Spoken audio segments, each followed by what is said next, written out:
Good morning, good afternoon, good evening, and welcome to the Oraculos True Divination podcast, where I bring you ancient wisdom for the modern mystic.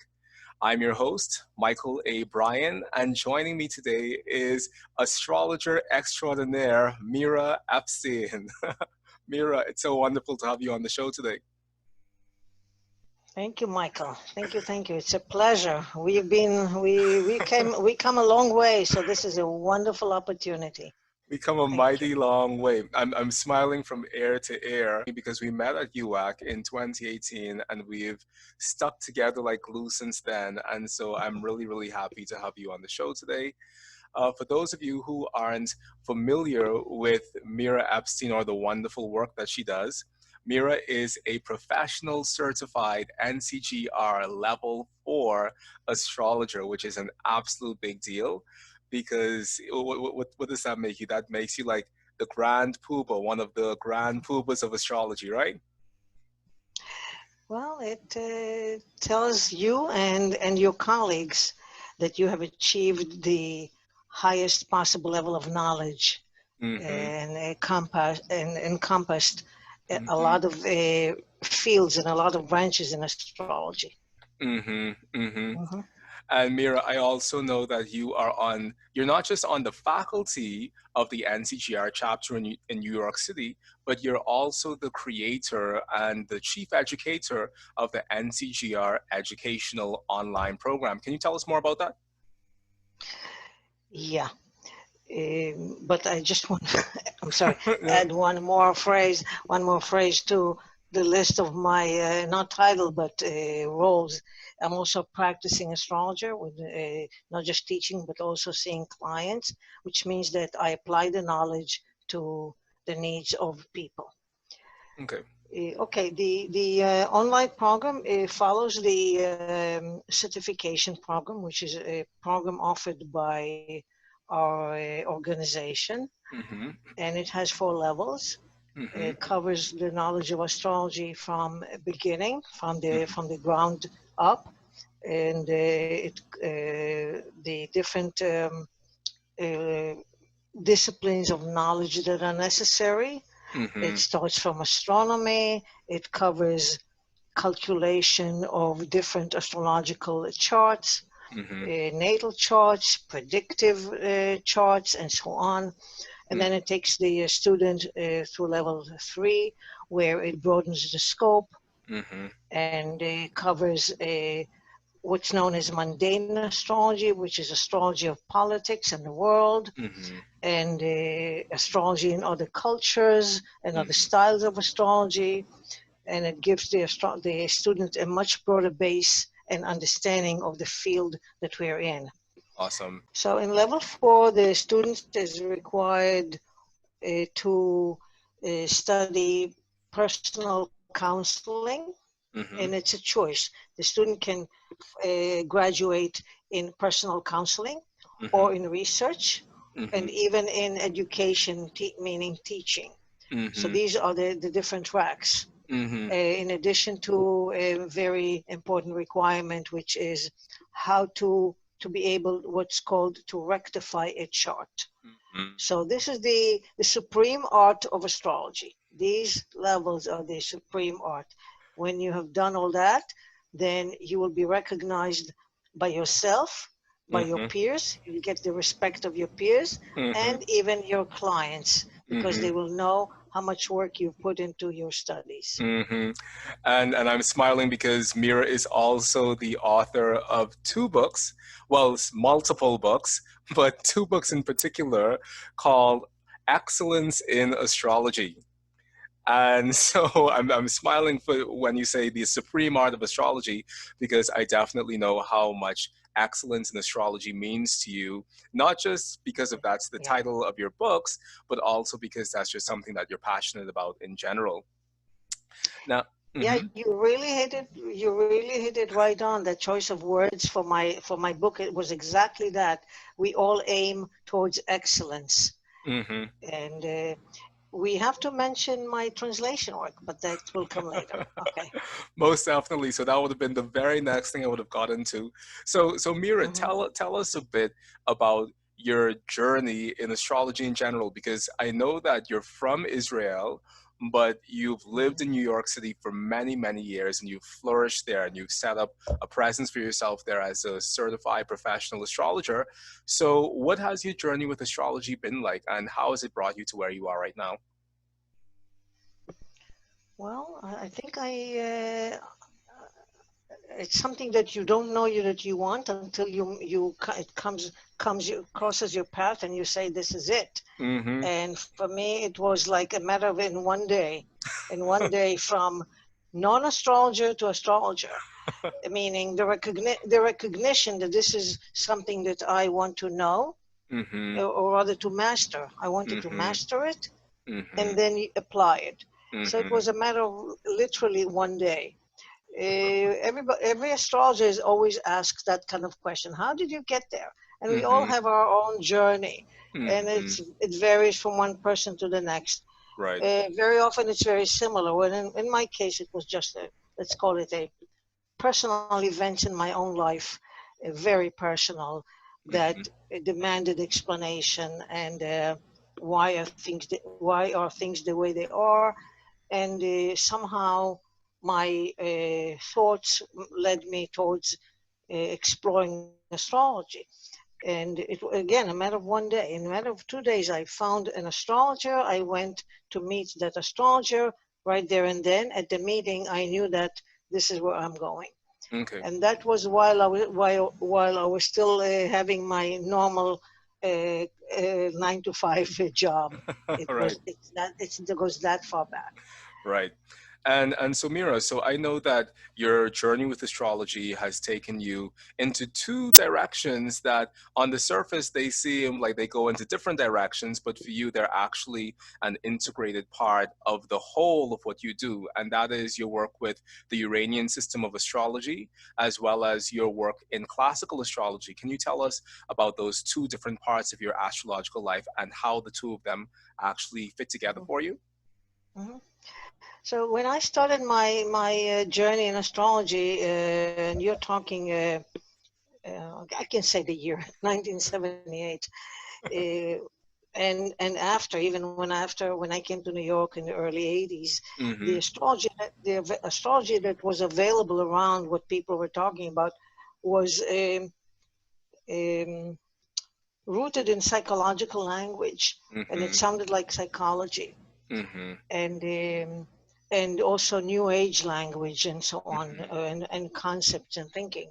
And intuitively I knew that that's not my style. I knew I was looking for something different, but I Mm-hmm. didn't know exactly how to come about, where it would come from and so on.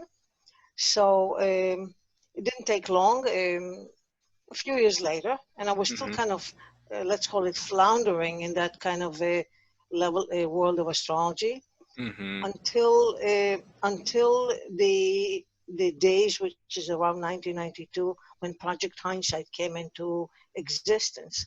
Your audience may have heard about it from you already, and probably will hear about it more from you because you are Mm-hmm. very much vested in it the way I Mm-hmm. am. Mm-hmm. But that turned me around. Actually, it started even before, when I started interacting with Robert Zoller, who passed away recently, Mm-hmm. and even before Project Hindsight. And through my acquaintance and friendship with him, to make a long story short, I Mm-hmm. started my translation work of medieval astrological texts from Hebrew, from a Jewish rabbi in Mm-hmm. Hebrew, translating it into English. So Mm-hmm. that was before Project Hindsight. So when I encountered that kind of medieval work and ancient astrology, it was immediate recognition that this is what I was looking for and this is where I belong. And I can Mm-hmm. say that the rest is history, because when Project Hindsight came about, for me, it was already a continuation of what I had Right. started with Zola.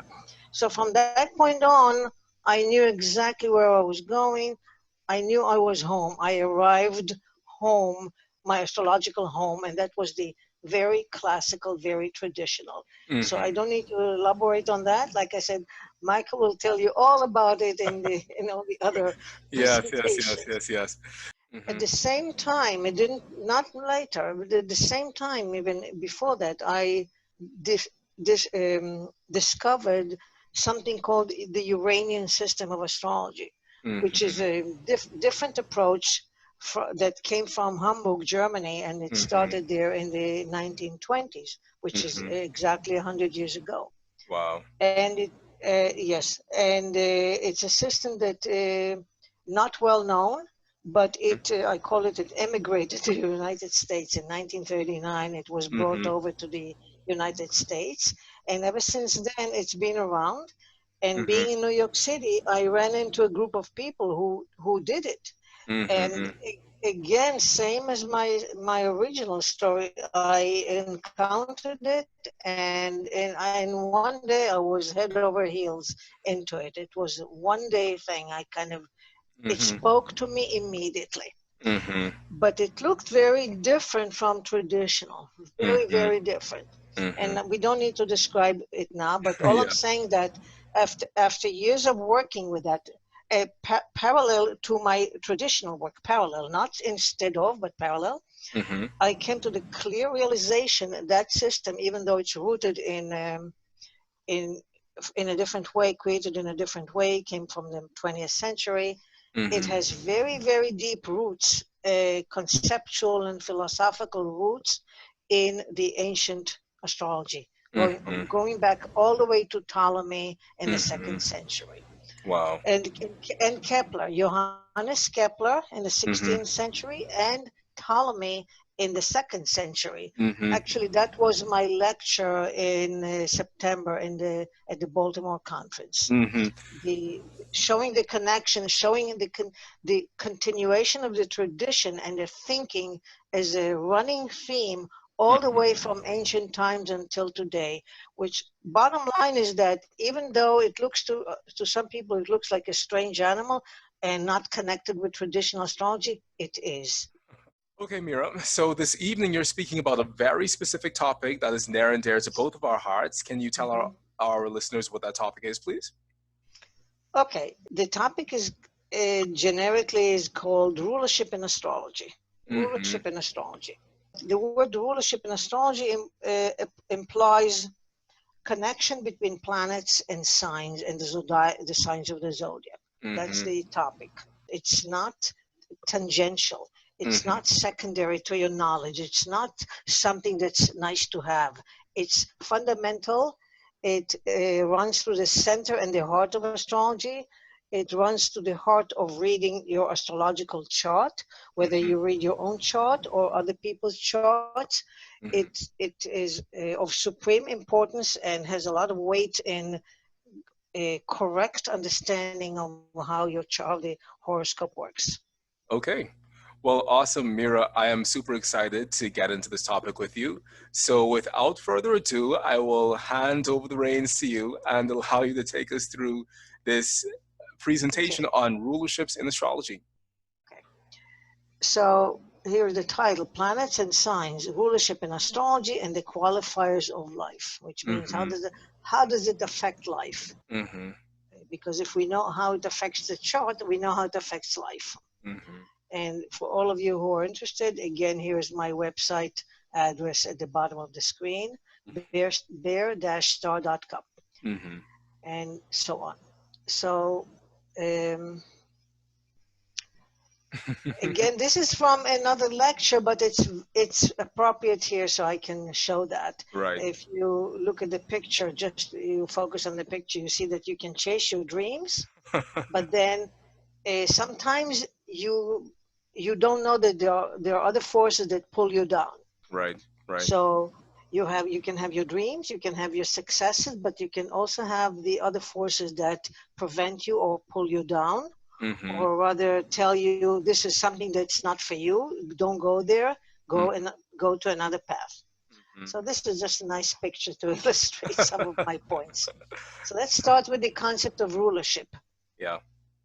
The concept of rulership, and I will assume that our audience is familiar with the astrological glyphs and signs. Mm-hmm. Mm-hmm. And so in the center, the wheel in the center is the 12 zodiacal signs. Mm-hmm. And the glyphs around are the images of the glyphs of the planets. Mm-hmm. And this diagram shows us which astrological sign is associated with which planet, or the Mm-hmm. other way around, which planet is associated with which astrological sign.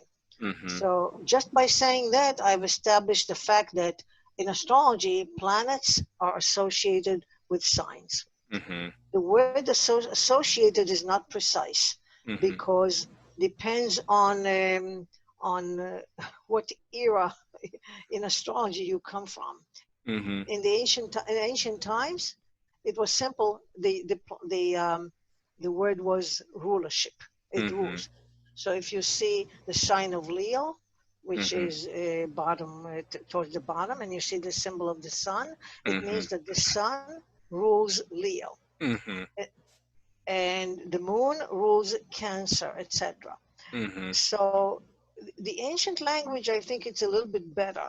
Right. They would phrase it as Leo is the domicile of the sun. Mm-hmm. Cancer is the domicile of the moon. Mm-hmm. Domicile means home, so it's the home of the moon, the Mm-hmm. home of the sun. Mm-hmm. And this gives us a much better understanding of the relationship between planet and sign when Right. we know that it's the home of that planet. Mm-hmm. And you know, your home is always your castle. So that Right. will repeat that again. This Mm-hmm. is, it belongs to you. You can do what you want at that place. You're responsible for that place. It's the home of the planet. Mm-hmm. So it gives you strength Right. because when you're at home, you're in your own castle, you're strong. Right. So here we see that we have the two luminaries, sun and the moon are called the luminaries, and Mm-hmm. the 5 planets, and Mm-hmm. they're arranged around the wheel of the zodiac in a symmetrical kind of formation. So Mm-hmm. if you look at the blue line dividing the circle, it forms a symmetry on either side, Right. and it runs between the sun and the moon at the bottom, Mm-hmm. and at the top it runs between Saturn and Saturn. So Mm-hmm. we'll explain that. So Mm-hmm. if you start from the sun, you to the right, you'll see the symbol of Mercury Mm-hmm. next to Virgo. If you look Mm-hmm. at the moon and you move to the left, you see Mercury again with Mm-hmm. the symbol of Gemini. Right. And you keep moving to the left, you see Venus with the symbol of Taurus. Mm-hmm. And on the other side, you see Venus with the symbol of Libra. Yes. And it continues with Mars, Scorpio, and Mars, Aries. Mm-hmm. And then it continues with Jupiter, Sagittarius, and Jupiter, Pisces. Mm-hmm. And what's left is Saturn, Saturn Mm-hmm. Capricorn, Saturn Aquarius. So Mm-hmm. this is perfect symmetry. This is the Right. starting point. The universe is there's a perfect symmetry. Mm-hmm. Symmetry is perfection in many Mm-hmm. ways. Mm-hmm. So this is the scheme of rulership. Right. So the sun and the moon, each one have one. Mm-hmm. The sun has only Leo, the moon only has Cancer, but the other Mm-hmm. planets, they have two. Mercury has 2 places, Jupiter, Mm-hmm. Venus 2 places, etc. Mm-hmm. And ending with Saturn also, two Mm-hmm. signs. So Right. this is the basic scheme of the zodiac and the relationship between the planets and the signs. Mm-hmm. Next, you see next to Mars on the right side, you see the symbol in red for Pluto, the planet Mm-hmm. Pluto. Next to Saturn and Aquarius, you see the symbol of Uranus. Mm-hmm. And then with the Pisces, you see Neptune and Jupiter. What is Mm-hmm. that? This is the modern planets. Pluto, Mm-hmm. let me start again, Uranus, Neptune, Pluto. These are called the modern planets. They Mm-hmm. were discovered much, much later, while the other planets are traditional. They have always been known because they were visual to the naked eye. Mm-hmm. They have been known from antiquity to our day, while these three, Uranus, Neptune, Pluto, were discovered in the in 3 centuries. Mm-hmm. In 18th century, the year is 1781, Uranus. Mm-hmm. Then in 1846, 19th century, we have Neptune. And Mm-hmm. then in our time, the 20th century, 1930, Pluto was discovered. So Mm-hmm. these are known as the modern planets, Mm-hmm. discovered in our time, in the modern times. And astrologers, many astrologers, especially when they were discovered, chose to give them rulership as well. Right. So they said that Uranus rules, instead of Saturn, Uranus rules Aquarius, Neptune Mm-hmm. goes to Pisces, and Pluto goes to Scorpio. And when Mm-hmm. all of you, my audience, when you go online or read books or whatever, or listen to other teachers, and they will Mm-hmm. say Pluto is the ruler of Scorpio, please keep that in mind that this is a modern invention, I will say. Mm-hmm. Mm-hmm. To make a long story short, and Mychal know that, we all know, both of us share the same thinking. I do not use the modern planets as rulers of these signs. I do not. Mm-hmm. So for Mm-hmm. me, the ancient scheme with the symmetrical arrangement is it. Now, Mm-hmm. why is it so important? We will see when we see charts and examples, I can exemplify that. Mm-hmm. The planets were discovered by astronomers. Mm-hmm. Astrologers were not indifferent. They right away wanted to know what would happen if we were to include them in the astrological chart, and they did. Mm-hmm. So Uranus moved into astrology very quickly, almost immediately after discovery. Mm-hmm. Neptune, more or less the same, and Mm-hmm. even Pluto is the same. I have a book that was written about Pluto almost a year or 2 years after the discovery, with already analyzing. And it's interesting how the qualities of the planet, immediately after it was discovered, the astrological qualities, some of them are way off, and some of Mm-hmm. them are exactly what we still use. So it's very interesting how discoveries in the sky, astronomical discoveries, when they are added to our toolkit, to our toolbox in astrology, they work as well in different ways. Mm-hmm. Mm-hmm. Okay. Um, Okay. okay, so this is the basic scheme of what's known as rulership, Right. and meaning planets is associated with the sign. To say that it's associated is a little bit mild, and that's why the word rulership is stronger, and it is it's a very strong connection between planet and sign. This whole scheme is very ancient. It Mm-hmm. came to us, we don't even know how it started. We don't. Mm-hmm. There are rudimentary observations about something we'll touch upon in a few minutes called exaltation, Mm-hmm. that goes back to Babylonia, but Mm-hmm. that's about it. There's no clear explanation how the ancients made that association. Mm-hmm.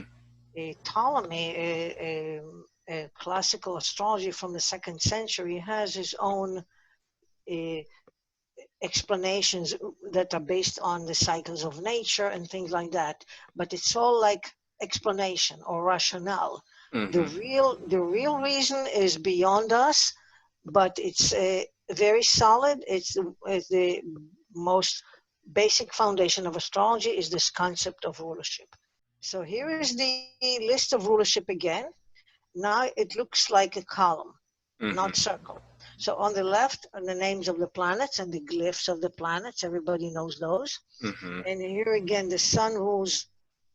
The first column is rulership, what we Mm-hmm. saw earlier, and the same symmetry. Sun Leo, Moon Cancer, Mercury is Gemini Gemini, Virgo, Virgo. Venus Taurus Libra, Mars Aries Scorpio, Jupiter Sagittarius Pisces, Saturn Aquarius, and Capricorn. Fine. Mm-hmm. This is what we saw before. Right. But now we have three more concepts that derive from that.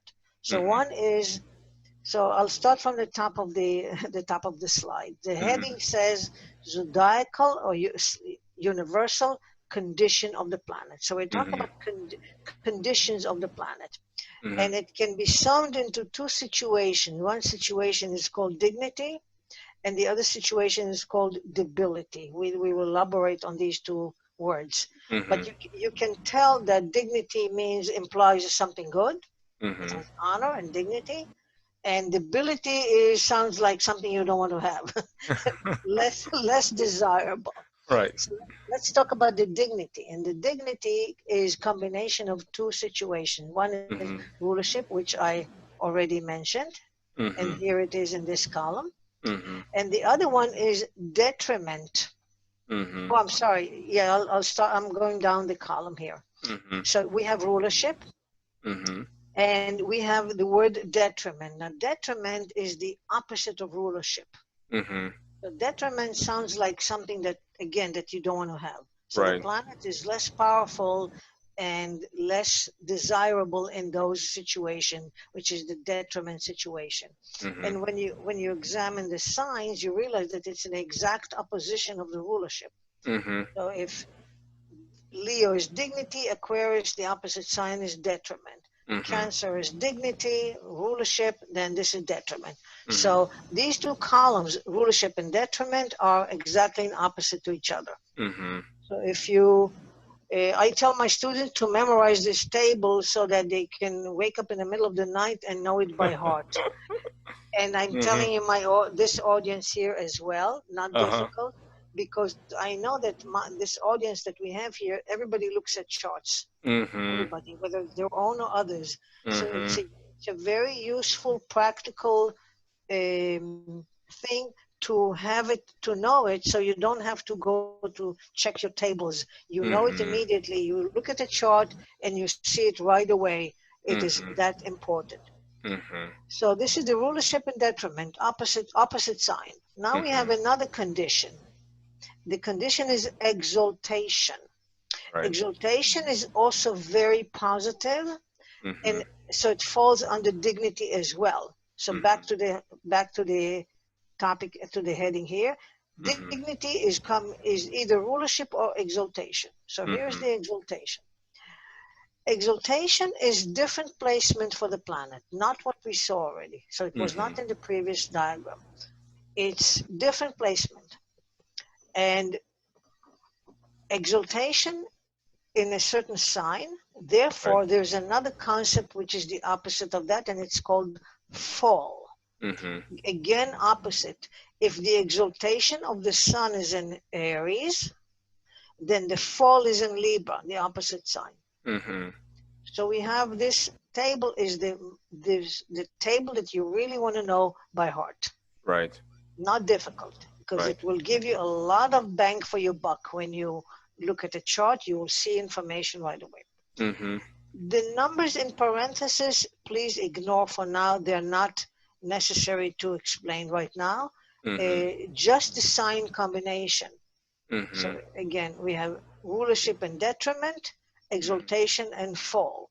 Mm-hmm. And if I want to make it more compact for the purpose of a conversation, then I'll just use the word dignity and ability. Mm-hmm. Dignity is the good stuff. The good means it makes the planet strong and Mm-hmm. useful. And debility is the situation when the planet is not in good condition and it's suffering, or Mm-hmm. it's not at optimal operation. Mm-hmm. So this is what we're doing tonight. So Mira, this is really well put together, first of all. And secondly, just for the sake of completion, we also have the smaller subsets of rulership, such as triplicity, term or bound, and face. Where do you? So I know that you use them, but where Yeah. do you feel as if they fit within the greater context Okay. of what you'll be Okay. sharing this evening? Okay. So number one, I didn't think that this would be right to bring it in tonight. I didn't Mm-hmm. forget it, Mm-hmm. because they are more nuanced. Mm-hmm. While these here, they're not nuanced. Mm-hmm. They work in the chart like black and white. They Mm-hmm. jump off the page. They explain the life and the events in the life. Mm-hmm. It's what I call in your face. Mm-hmm. You, even as a beginner astrologer, when you know that, when you know how to Mm-hmm. interpret it, then it literally jumps off the page, and you see the effects of those situations immediately. Mm-hmm. While the other items that you mentioned, they are also considered under the topic of rulership, but they're not as obvious as these here. Mm-hmm. So in order to not to make this a complicated lecture, I didn't want to bring them in. We can do it some other time. Awesome. And I think that by showing you, the audience, a few examples of this one here, I will drive the point home. Great. Just by, because this is something that everybody who is listening can take, I call it take home, can apply it immediately. Awesome. If you understand the principle, you can apply it immediately. You don't need to have 20 years of astrological training for that. Good, good. Awesome. Okay. So take it Yeah. away. Okay. So now I'm going to say a few, without examples, just guidelines, just to Mm-hmm. understand when you look at these planets, whether they're in dignity or debility, what should come to your mind and how to think about it.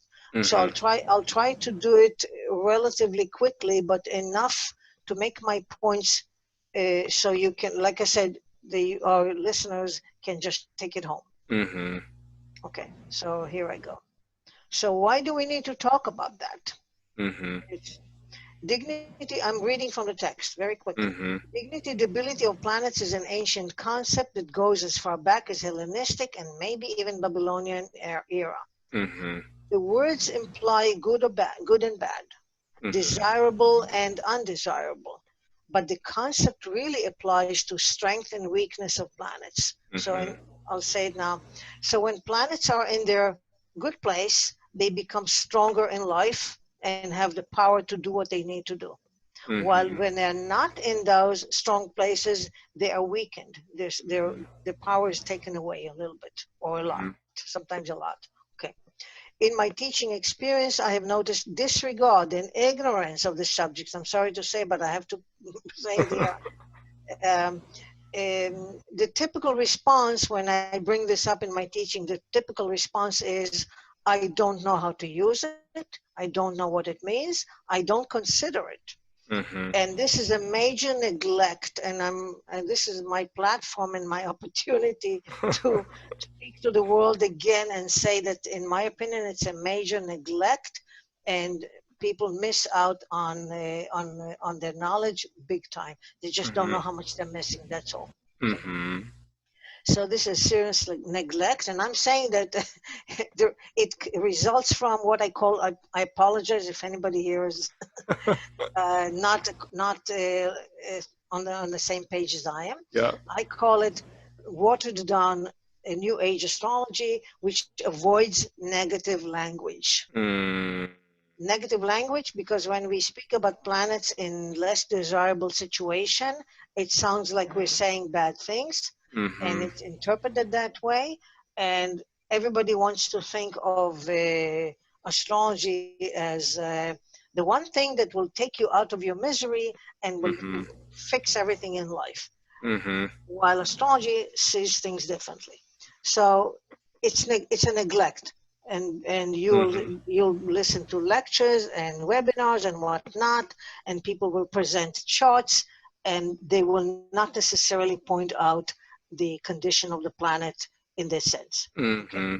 You know, I think on this point, Mira, Mm-hmm. what we find is that astrology itself is a mirror of life in general. Yeah. And in the Mm-hmm. same way as life can be messy and a Yeah. little bit Uh-huh. unkind and might even seem unfair at times, it's the same way that the astrology reflects life. Yeah. And so it doesn't make the astrology negative, it just means that life is complicated, and within the context of our lives, we have so many experiences that happen to us, Yeah. and not all of those experiences feel great.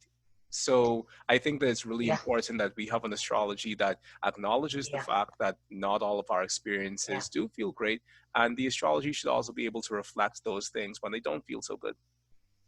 Well, I will take your point later on, not now, and take it Mm-hmm. even further, Mm-hmm. because this is based on my metaphysical philosophy from the day I started, which is everything has a purpose, even the negative situations. Yes. And we can, I can prove it through charts and people's lives million times over. Mm-hmm. So I will, if we come up across charts like that, maybe I'll point it out. It's a Mm-hmm. topic by itself. I call it the Mm-hmm. equilibrium. Mychal, you've heard me talk about it. Yes. The principle of the equilibrium principle. So right now, we're going to leave it on the level that you expressed it. And the level that you expressed it is familiar to all of us. Yes, we have our ups, we have our downs, and we go for the ups, and we leave the downs somewhere. We go for the ups. Yeah. Yes. All right. So that's why we need to talk about these things. We are very practical. We're very realistic. And my style of astrology is reality astrology. Like we have reality shows on TV. Yeah. My style of astrology is reality astrology. We're down to reality, and we see how it works for us. Yeah. Yes. Yeah. Okay. Okay. So just in passing, I'm saying that, again, for the purpose of understanding how all these principles eventually end up in the particular chart. I'm saying that planets are universal archetypes. And as such, they have universal meaning. And it's interesting how these universal principle and universal concept are so true across all cultures, all geographies, all cultures and historical periods. So if the planet Venus means certain things, she means the same thing whether it's Thailand or Switzerland or ancient Greece or modern Ethiopia. Right. They operate on such a universal level. Right. And because of that, these characteristics of these planets are forever. We call them universal, and they're the starting point. They're the foundation of each of the planets, and that's what they do in the chart as well. But because a chart is individual to the person, then all these planets come down from that archetypal universal level down to your individual life, and that's through the rulership, and that's what we will show in a few minutes. This is a little bit technical, but still you don't have to have to be very technically knowledgeable just to listen to the principle, and that's it. Okay. So I just said that the planet functions on the level of universality, and this is universal signification. The word signification for the viewers is, sometimes we call it keywords, what the basic descriptions of that particular component. So this is universal, meaning always so, and that is the essential natural attributes of the planet. And then we have something called accidental signification.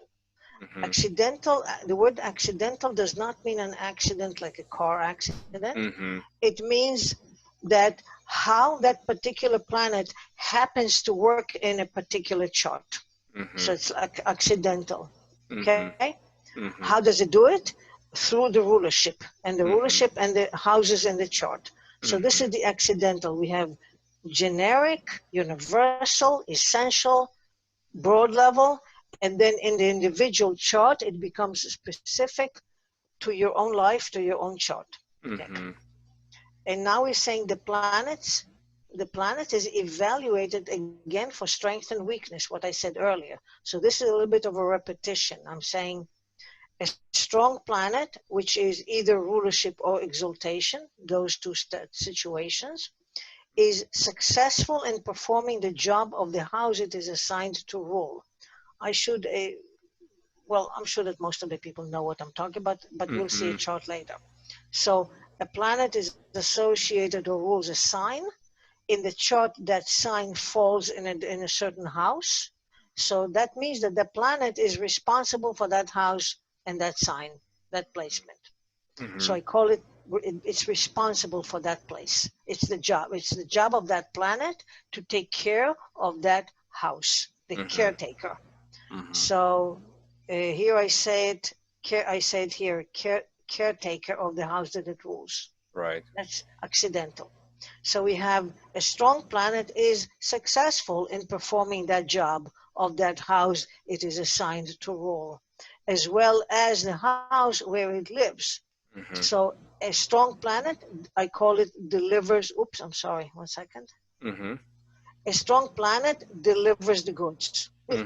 has a job to do, and it does it, and it knows how to do it, and it does it well, which Mm-hmm. means that part of your life works fine, Mm-hmm. functions properly. Mm-hmm. A weak planet, which is the opposite, detriment and fall, cannot deliver the goods properly. Sometimes it delivers damaged goods. And you can see that I have it in quotes just to Mm-hmm. remind you that it's like a metaphor, okay? Mm-hmm. It's Mm-hmm. not as harsh as it sounds, but it's still there. When I'm Yeah. not going to minimize that. I will call a rose a rose. I'm not sugarcoating anything. Okay. Yeah. So cannot deliver the goods, sometimes damaged goods, meaning less than you hope for. You hope for one thing and you get less than what you expected, not what expected, second rate, harmful, debilitated. You see, Mm-hmm. a choice of not wonderful words, Mm-hmm. crippled, etc. Not no nothing is wonderful in this Right. collection of words. Right. Okay. But I think it brings a necessary balance to the very positive and benevolent words that we use when we speak about planets in a state of dignity. So Yes. once again, all the astrology is doing, or all the language is doing, is it's reflecting the nuanced nature of life Yeah. in general. And keeping a balance. Right. And I'm saying keeping a balance, meaning that we don't sink. You know what I say? We're not dead until we're dead. And since we're not dead, we're alive, Right. which means that we have somehow a system, we live within a system that helps us make ends meet in some way. Mm-hmm. And that's what I mean by here. Mm-hmm. When the planets are weak, I'm saying we get the lemons. Mm-hmm. And when you get the lemons, then Mm-hmm. we have to learn to make lemonade. That's Right. my favorite phrase. Mm-hmm. The weak planets is the lemons, and Mm-hmm. then we have to deal with it because remember we're not dead. Mm-hmm. So we make Mm-hmm. lemonade and in Right. different ways. So we learn, or you either learn to make lemonade, meaning you Mm-hmm. take something negative and you gain something positive out of it, Mm-hmm. or you learn. Usually it's not or. It's and learn to live with the lemons. Mm-hmm. This is the greatest lesson of all. To learn to Yes. live with the lemons, to know why you got it, Mm-hmm. the greater lessons of the cosmos, Mm-hmm. and even see how in the bigger picture it works in mysterious ways that might even be working for you, not so much against you. Mm-hmm. But that's not so obvious. What's Mm-hmm. obvious is always the lemon. How Right. to the lemonade is not always obvious. Mm-hmm. So that's when it comes to the weak planets. So we have very strong contrast, as I say, the strong planets and the weak planets. Right. We need to remember that many times the planets are neither strong nor weak. They, Mm-hmm. and that is it's a non-issue. It's not an issue. Mm-hmm. But when the planets are very strong or very weak, they dominate the scene. They dominate the story of the chart. Right. But those that are neither one, they also work. It's not that they don't work in the chart, but they have other ways of working.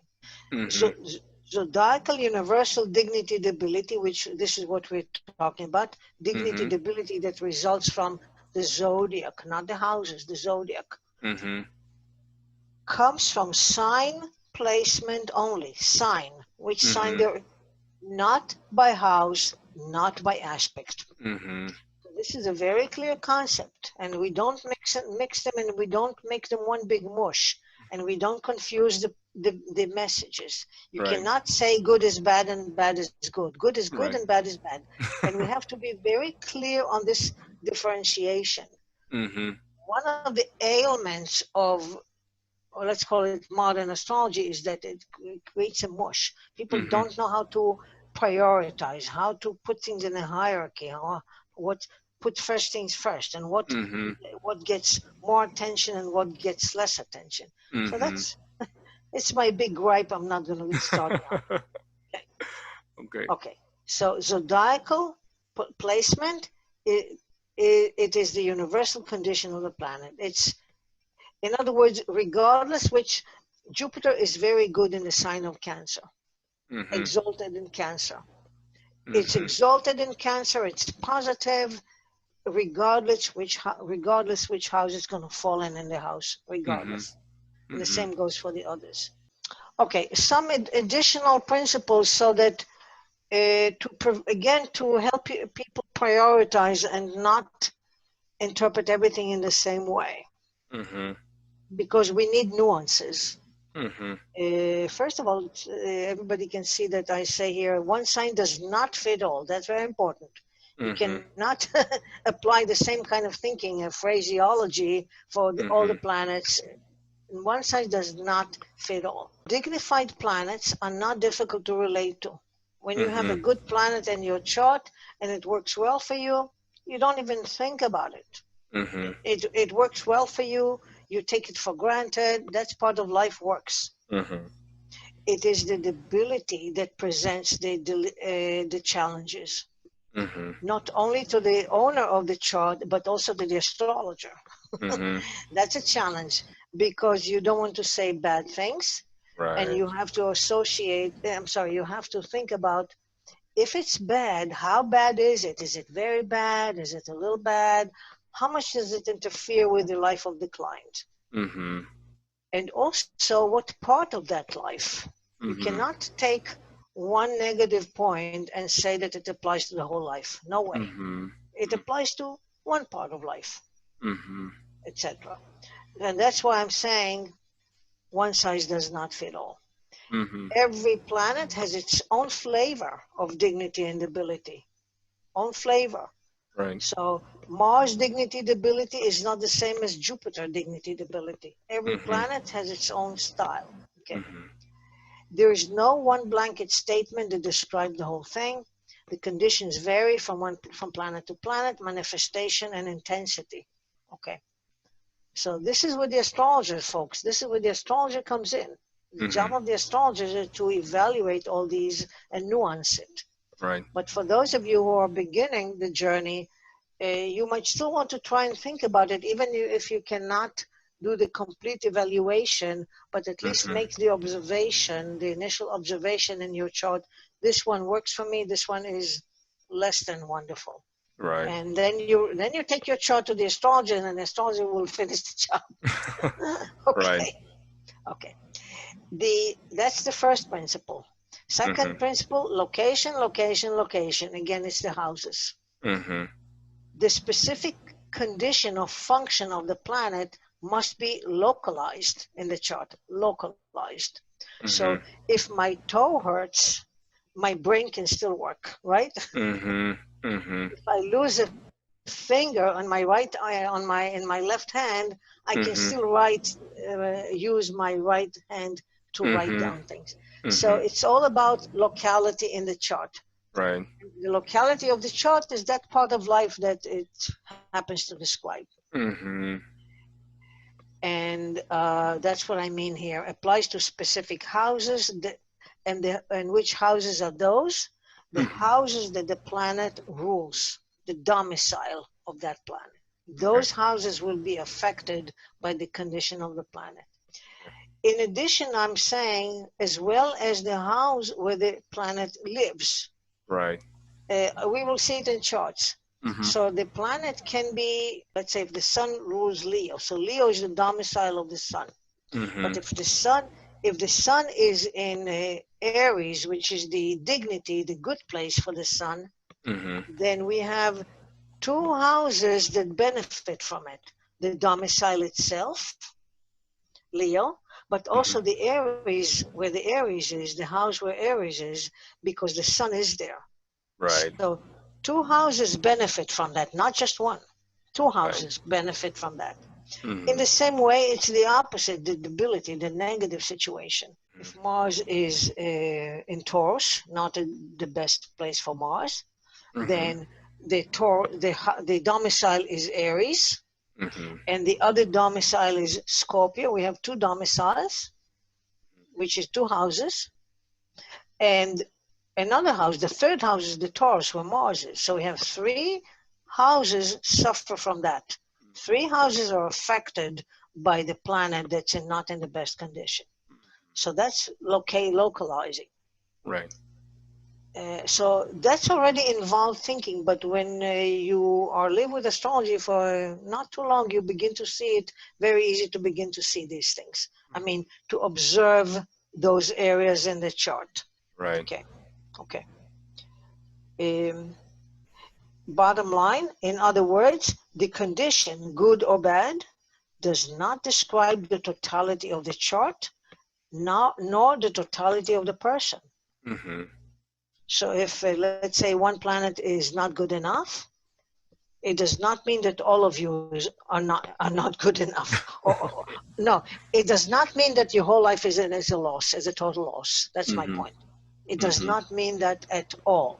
Right. It means that only one part is less than optimal. That's it. Mm-hmm. Okay. Again, it's important for people who are listening to me and they're not familiar with that, and I don't want all of you to take it to the extreme. All these are nuances. And again, your astrologer will read those nuances for you. So you don't need to be alarmed or say, oh my God, this is good, this is bad, what does it mean? Your astrologer will provide those nuances.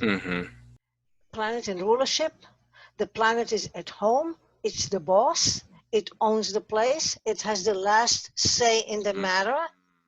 Independent action, does not depend on others, can take care of the business on its own, does not need anything from others, stand on its own feet.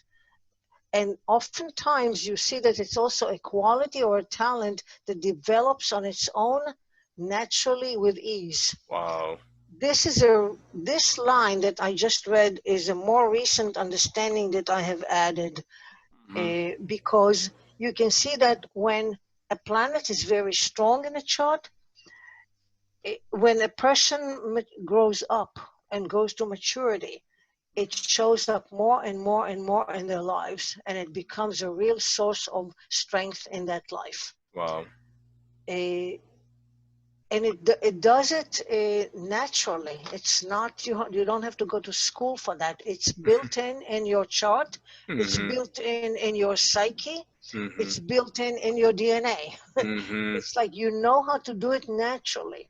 Right. If you have a sense for business, let's say, Right.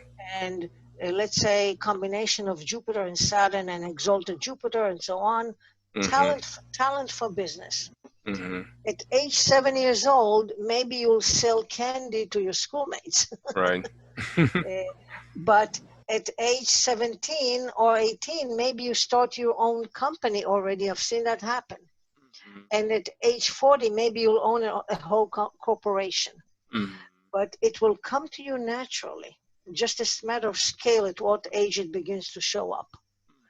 So I like to think of it as it's a talent that develops and begins to show off and show up as life matures. Okay, but and I call it talent because it happens naturally and with ease. Okay, you kind of know it. You don't need to go to school for that. It just happens. Right. Okay. And Mira, this reminds me of something that you had once said, that given enough time, we all tend to live out our natal promise. Yeah.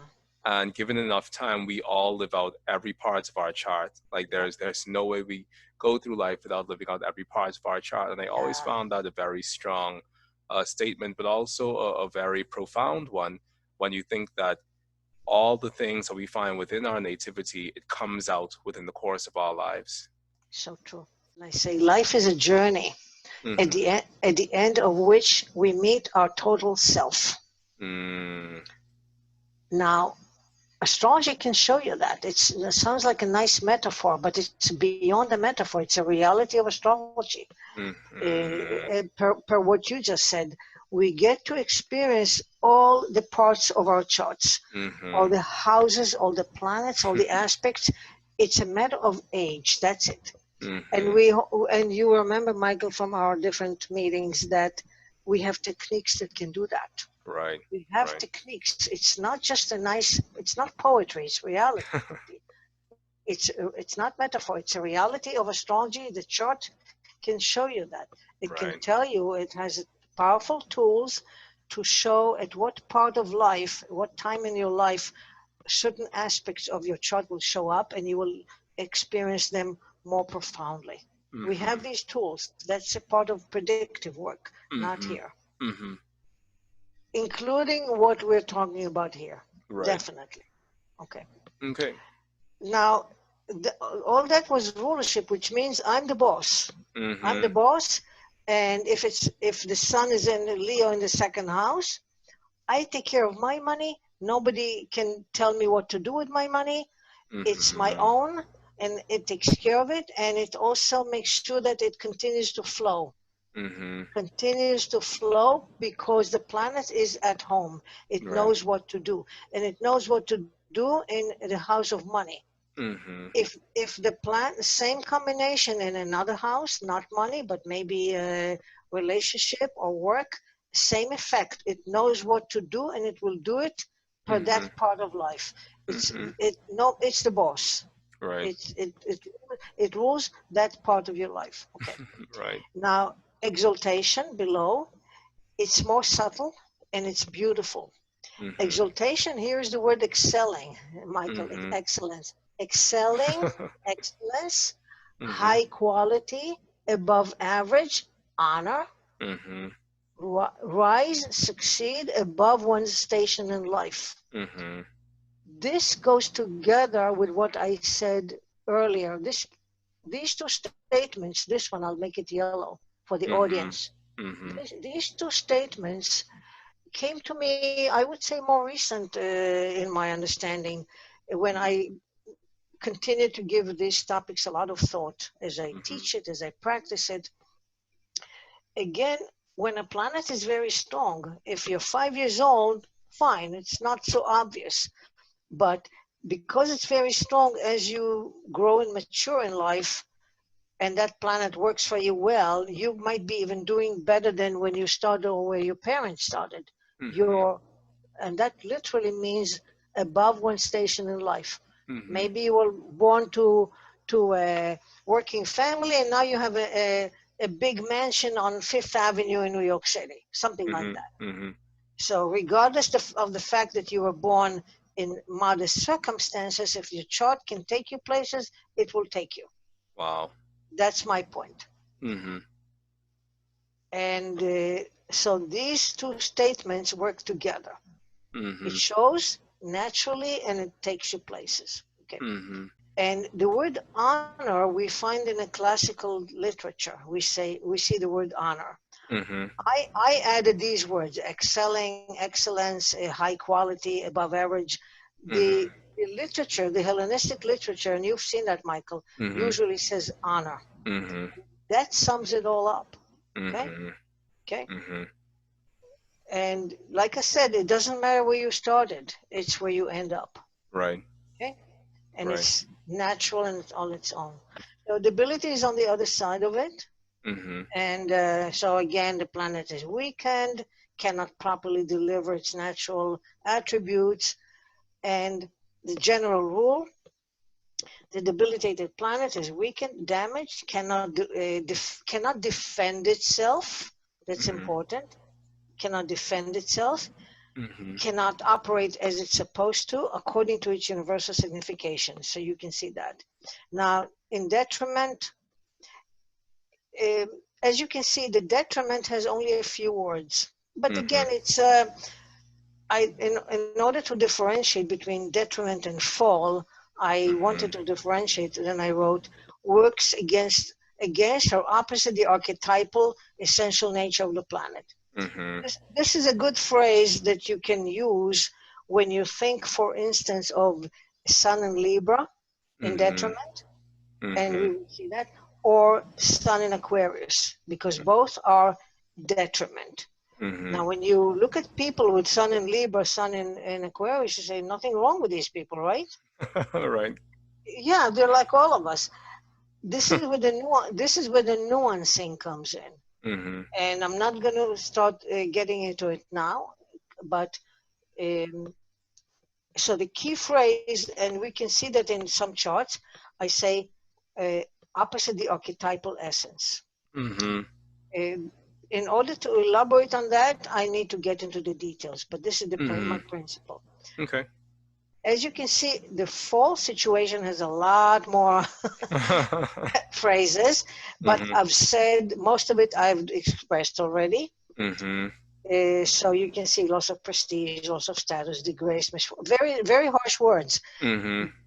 Usually it's not that strong, not that strong, but just to make my point, to give the proper direction to thinking, I'm expressing it that way. Okay. Usually, let's put it, more harm than good. That kind of takes care of that. Okay. A planet in fall has no immune system. No immune system. If it's like saying that it cannot defend itself. You see here, the general rule cannot defend itself. That's no immune system. It is vulnerable to the forces imposed on it. So the next question would be, which are these forces? That's another topic in astrology. What are these forces? Mychal, we're talking about the dispositor, we're talking about aspects, but this is the starting point. It's not strong enough to defend itself. Okay. Needs much help. Help. Bottom line, never underestimate a planet in ability. Indignity, very easy to relate to. No person will complain about having Jupiter in Cancer. They have enough, guaranteed, or Venus in Taurus, etc. Nobody. But when that Venus is not in that situation and so on, then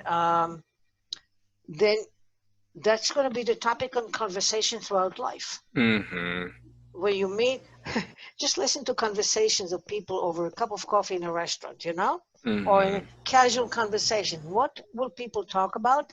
All the troubles that they're going through, right? And they will discuss it, and they will blame someone and blame themselves or whatever. There's always something.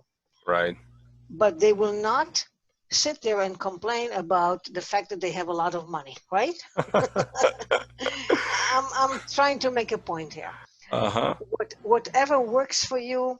Let's say if I have a job and I always have a job and I was never unemployed, then I will never sit down. You will never sit down and hear me talk about, oh my God, I need a job, or what's going on, the job market, something, and so on.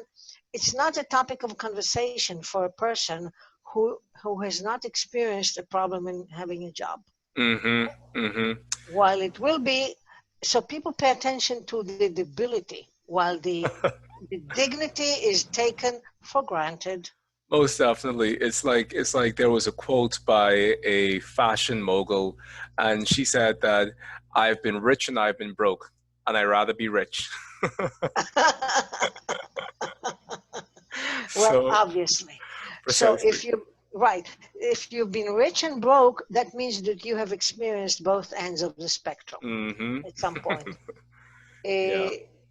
No life is without downs. There's always a down among all the ups. So we need, as astrologer, we look at the general trend, not just one particular period in one's life. Okay. So, like I said, bottom line, never underestimate the planet instability, and that is for those people who don't read it in charts. They don't even know to look at it. That's my point. Yeah. Okay. Help. Help. So when we have all these lemons, we need help. So where does help come from? This is, again, very generic, but to remind us that, yes, there could be help, but we need to be subtle about it. You need a good astrologer to point it out to you. But if you're a very keen observer about life, you can see it for yourself, even without looking at your chart. So help and remedy may come from. Now, help and remedy is not the same word. Help is when something contributes something to you. Remedy is like fixing the situation. There's two different words, but help and remedy. Okay. And before I continue, look at the text in the box, text box. I'm saying that people with significant debility in their chart can sympathize with the underdog, identify with the downtrodden, the less fortunate. This is very important observation. While people with a lot of dignity, they will say, what do you mean you can't get a job? Just go out and get a job. Because I did it yesterday and I found a job, so you can do the same. So the people with a lot of dignity don't have enough compassion for the underdog, while those with the debility have it. They can relate to it. And this is the humanity in us. This is where the human side. It's like a byproduct in a way. You see, astrology, especially the traditional and Hellenistic, gives us not the skeleton, but the foundation of the mechanism of life, the foundation. All these things that we're discussing, houses and aspects and so on. And what we do, we get this understanding. I say we're the mechanics. We didn't make it happen. We're not engineers. We're the mechanics. Right. I'm a good mechanic. I can open the hood of the car, take a look, and I see how it works. And I know exactly how the pieces work. I'm the mechanic, not the engineer. Engineer is God, not us. But we're human, and we've been given the gift of consciousness, the gift of humanity. And when we are on one extreme or the other, we can appreciate what the other side or the other half isn't having or not having. And that's the added value on the humanistic level that comes from debility. Okay. So help can come from two concepts that we're not discussing tonight. Something called dispositor planet, and the other one is something called aspects in the chart. Here I'm saying aspect from benefic. For those of you who don't know, the planets are categorized. The planets are categorized as benefic, malefic. Benefic means they do good for you. Malefic, they can do difficult things for you. And if we have connection, aspect is connection. If we have a connection in the chart to benefic, the difficult planet is connected with the benefic, then this is where help can come from, help, etc. And then the other one is what we're not discussing tonight, is what I call the cosmic equilibrium principle. And you and I talked about it at the beginning a little bit. We mentioned how with all these lemons that we get the other side of it. And that other side of it, it can be obvious to us or not so obvious to us, but it's there. And the other side is as an equilibrium is something that does work for you. Right. And maybe you don't see it immediately, or you don't recognize it because you're focused on the painful things, but it's there. And that other side, visible to you or not, keeps you alive. Like I said, we're not dead until we're dead. Keeps you alive, and eventually even helps you find a direction that you didn't even expect because of that. So this is a very high level metaphysical, philosophical principle, and to explain it, the best way to explain it is through charts, and we're not doing it now. Awesome. Okay, but again, it falls under help. I love that. Help. Okay. Here's what I said already on the humanistic level, the human experience. People with much dignity in the chart don't understand the debility situation of others, the misfortune and hardships. They take their good fortune for granted. People take it for granted. Or they say, I was lucky. Or they say, I'm smart and that's why I'm successful. Take it for granted, okay? Right. They attribute it to their own intelligence and correct actions. People with debility in the chart have compassion towards others. They understand the misfortune of others. And here in parentheses, similar to Chiron experience, different topic. Okay, so all this is my big presentation of my approach to that. The definition, what is the dignity, debility, specifics about planets, and I want for the audience just to show again the table. So Mm-hmm. now people, you know why you need to memorize these tables, okay? Mm-hmm. Because you want to be able to identify it in your chart immediately, and I'm sure that you'll go to your lovers and friends and spouses and siblings and parents and look it all up. Mm-hmm. You memorize it or just jot it on paper and keep it in your pocket Yes, ma'am. or something. But Mm-hmm. suggestion, memorize. Most definitely. Right. And also people, you probably know that when we look at charts for a long time, and when you're in astrology for a long time, the symbolism and the glyphs begin to speak to you on a gut level, Mm-hmm. on a subliminal level. You look at the image of the moon, or you look at the sign of Cancer, or the sign of Aries, the sign or the planet, and it speaks to you immediately on a gut level. Mm-hmm. You don't need to go to the book to see what it means. The imagery is in your mind and Right. in your gut. Right. It jumps off the page. Mm-hmm. In the same way, this is what will happen to you when you memorize this table and you begin to look at it, to see it in life, in charts. Mm-hmm. Mm-hmm. It will jump off the page in the same way. It will be in a gut feeling. Mm-hmm. It's not cerebral anymore, not Right. just intelligent. It's not just memorizing. It Mm-hmm. becomes a visceral, that's the word, visceral experience. And Mychal knows it and we know it. Mm-hmm. And Mm-hmm. it doesn't take long. It doesn't take long for someone studying astrology for this to begin to happen. It's Mm-hmm. very visceral. Mm-hmm. So I cannot say enough about that. Okay. So now we have a few charts to look at, okay? Okay, let's do it. Now, I have to explain that because this lecture that I'm doing here is based on the lecture, which the original lecture was only about debility, not about dignity, okay? Mm-hmm. Only about the debility.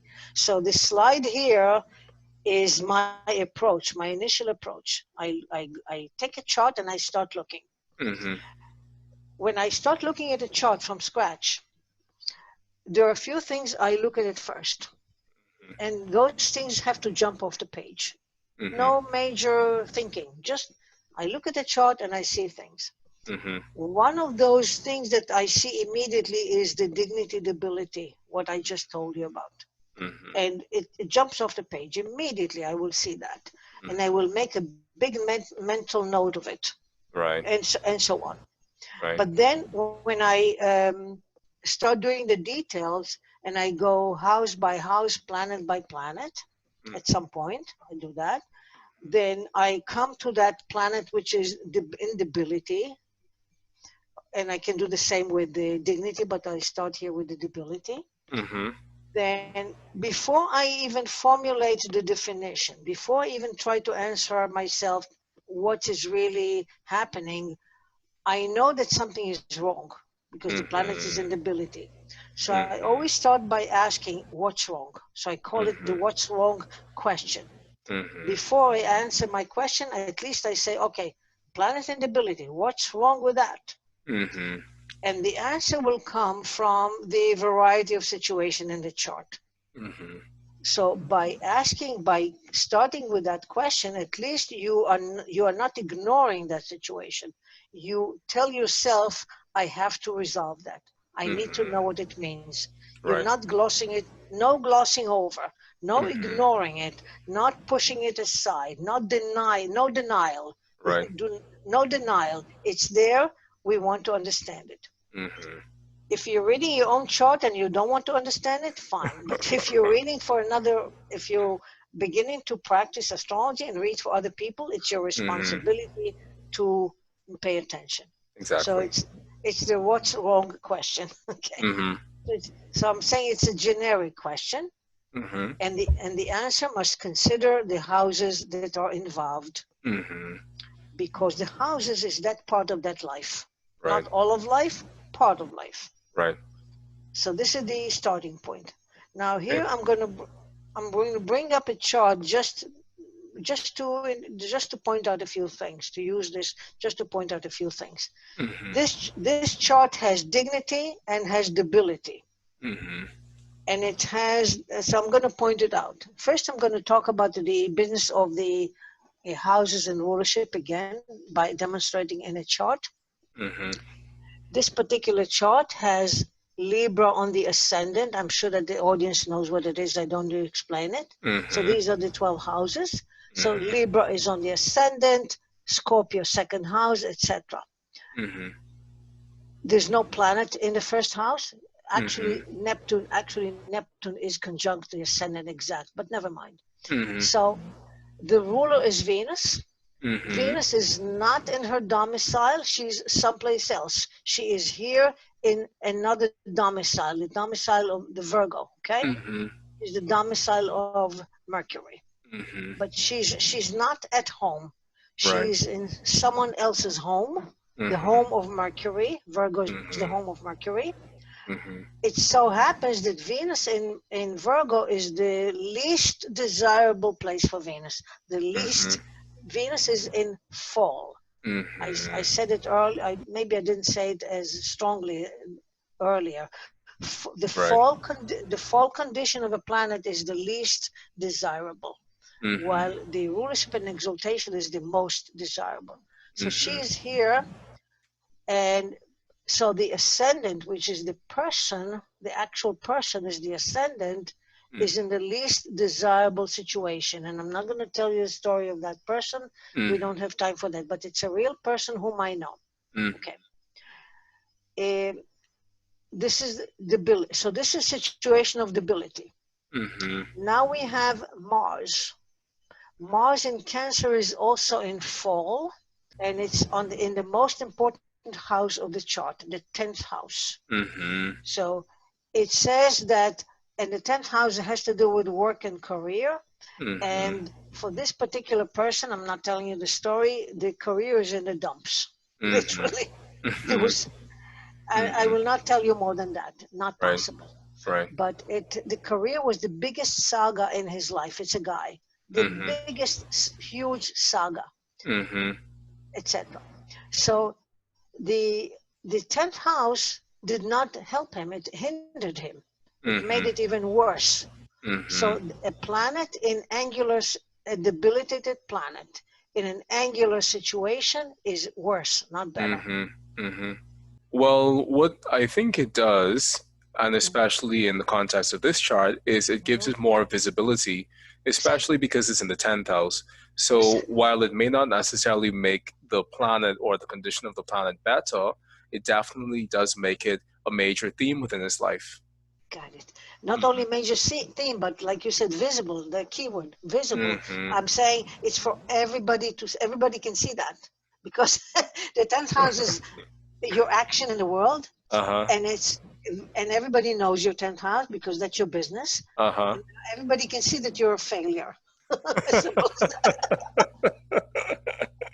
By the way, that's so true for that person. I'm telling you, in a way, if it wasn't pathetic, it's sad. Okay, I've known this person for many years. Then we parted ways, and then I haven't been in touch for many years. So I don't know how the saga continued. But for many years, I knew the saga. It was like from one bad situation to the next regarding work. Poor guy.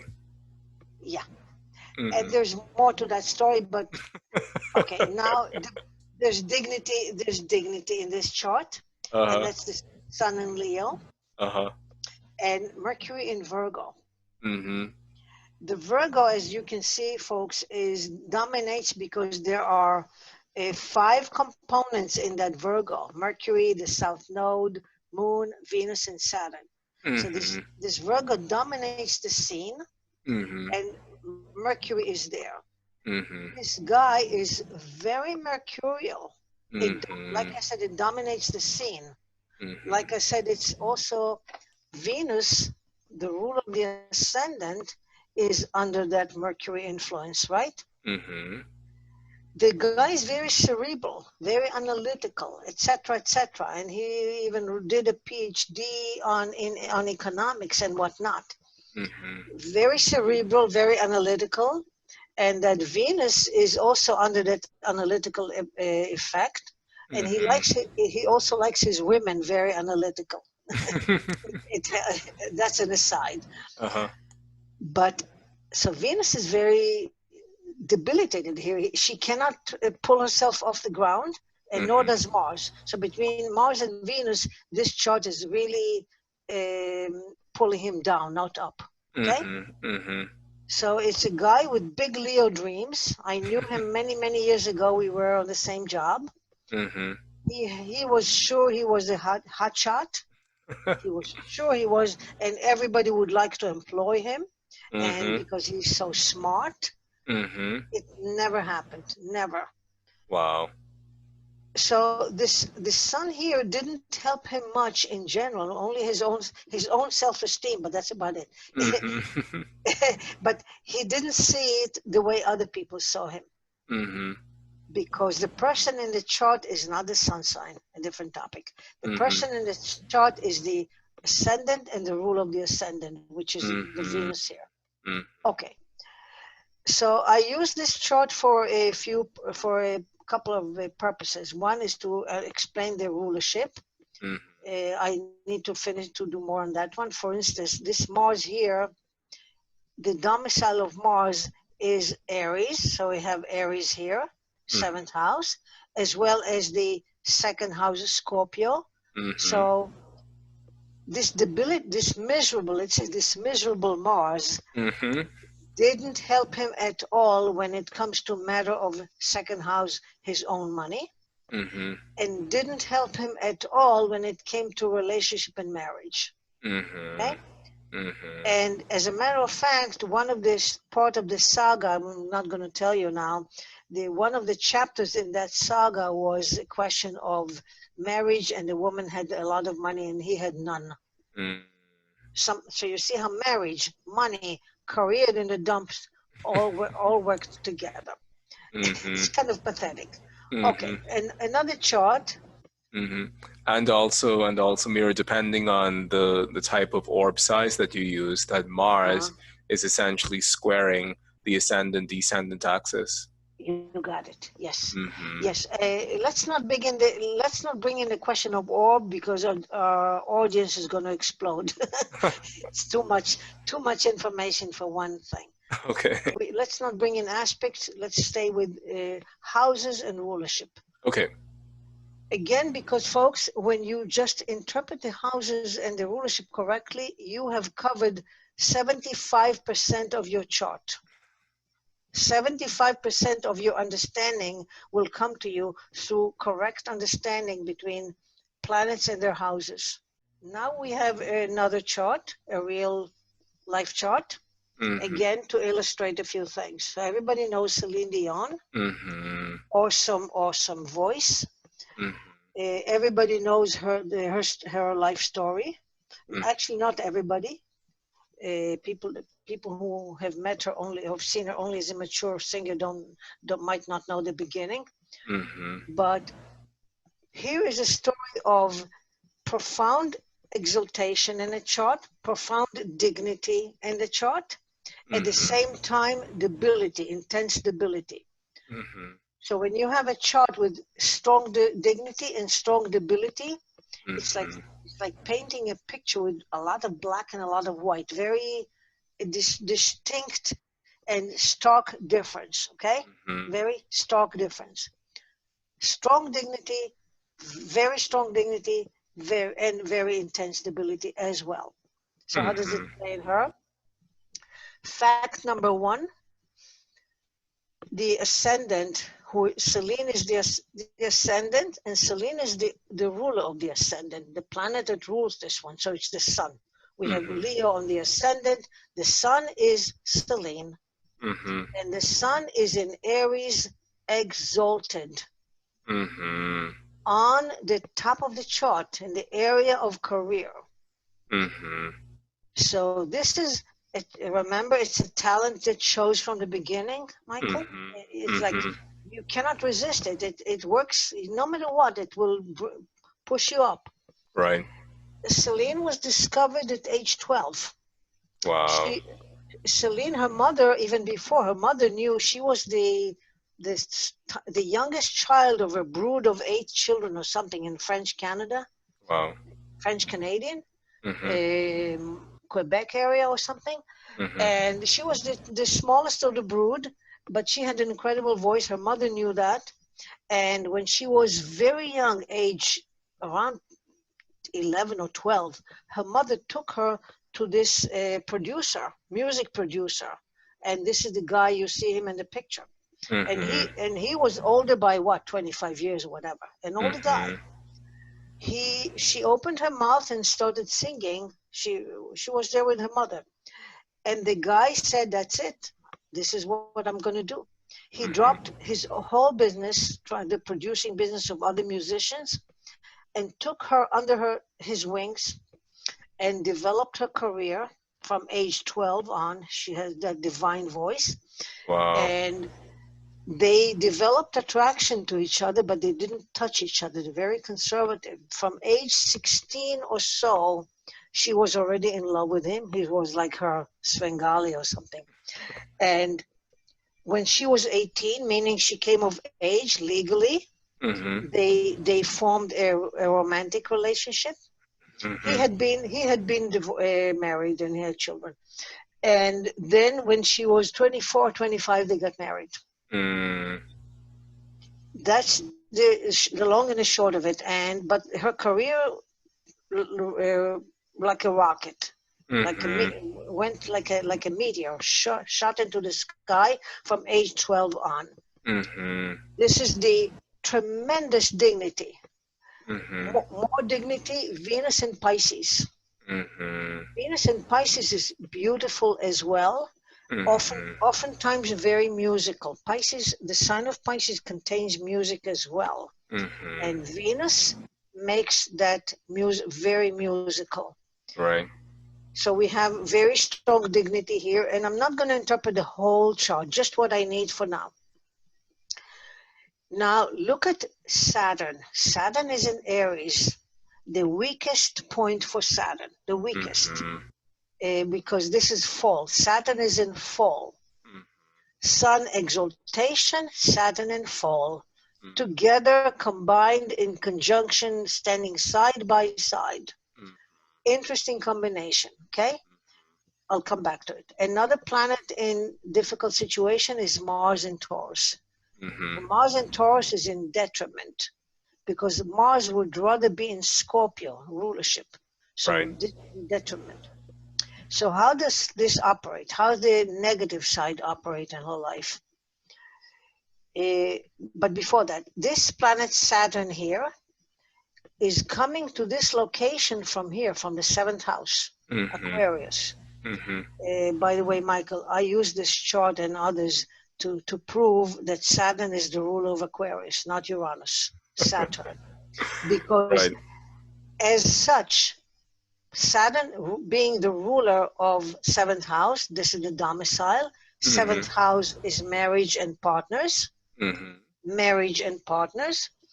That's her husband, Mm-hmm.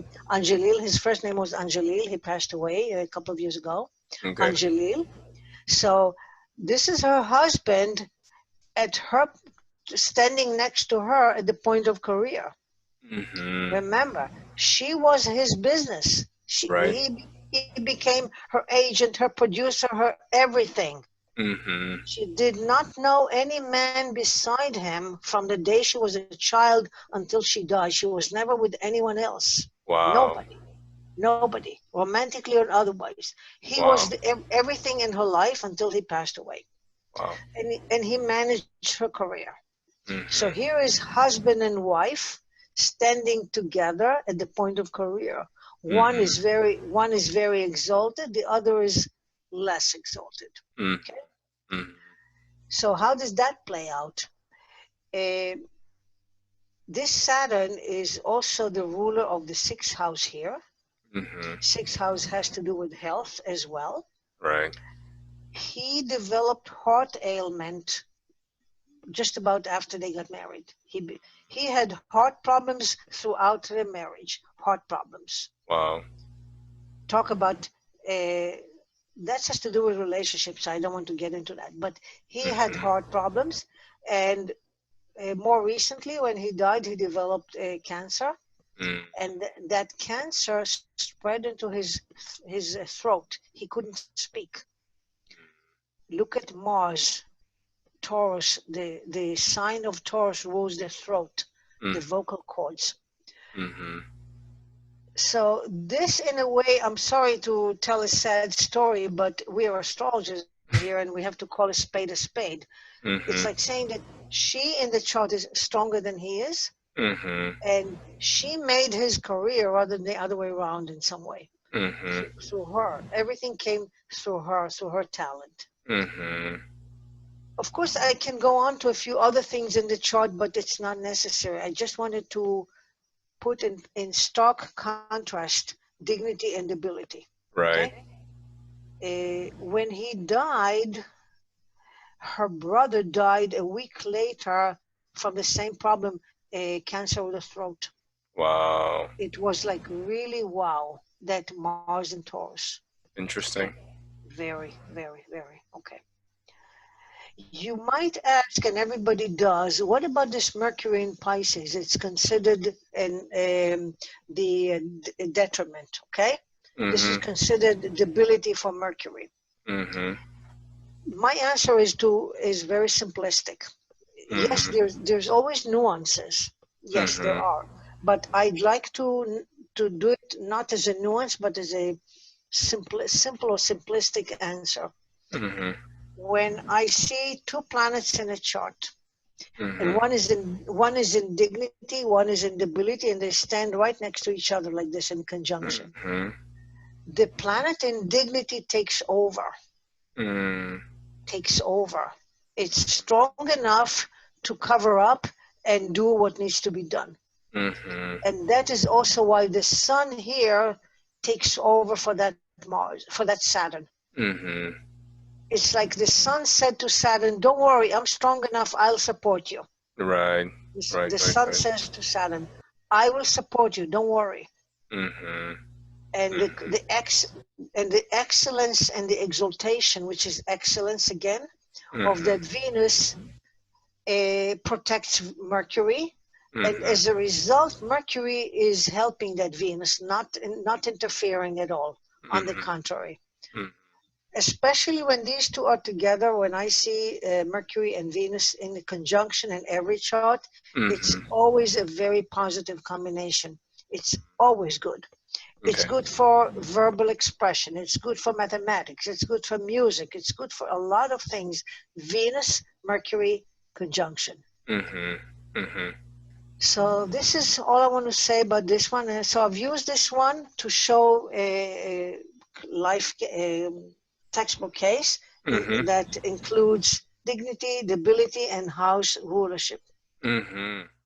Okay, folks, so this has been a wonderful journey tonight. And now, before we end, I want to finish with to present to you two statements that I always end up with, and they are the condensed summary of my philosophical metaphysical belief as it applies to astrology and also even to the physical world around us, but Mm-hmm. astrology can show all that.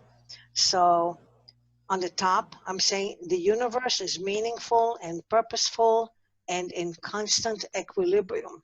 Mm-hmm. Everything is in balance. And the chart can show us that. That's the beauty of astrology. We have a tool to observe that. Mm-hmm. And now I'm saying something about free will, which is always a contentious topic. Here's my take on free will. Mm-hmm. Free will is the inner perception of the intent of the chart and the agenda of the soul. Mm-hmm. So it's an inner perception. It's a perception Mm-hmm. because the chart, the soul has an agenda, and it shows in the chart. And the chart shows the intent, and Mm-hmm. we have the perception of that. Wow. So thank you very much, folks. And Thank thank you, Mychal. And I think, Mychal, the way you summarize things is exactly the way I would like to summarize them. So you're not taking words out of my mouth, but we're really together here. It's well, wonderful. well, thank you very much, Mira.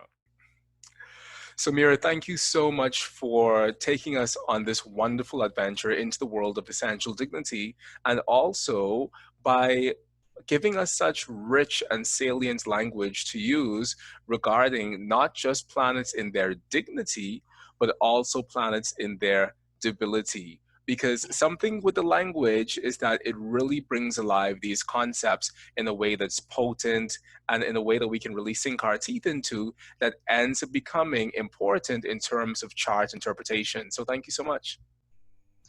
Thank you, Michael, for having me. Thank you for your initiative. It's Mm. wonderful. We need more like this. And I know you're doing wonderful work with all your other students, and we'll Mhm. talk soon.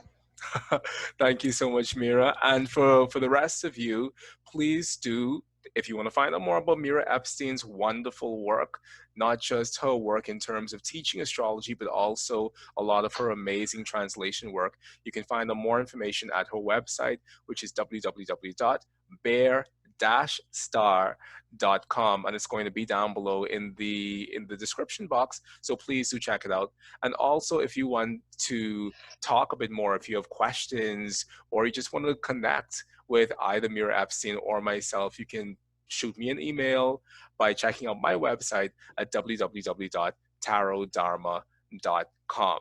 So until next time, everyone, stay healthy, stay safe, keep reading charts, and I'm sure that Mira Epstein would want for you to dedicate your life with astrology to bringing excellence into the world by virtue of our astrology practice.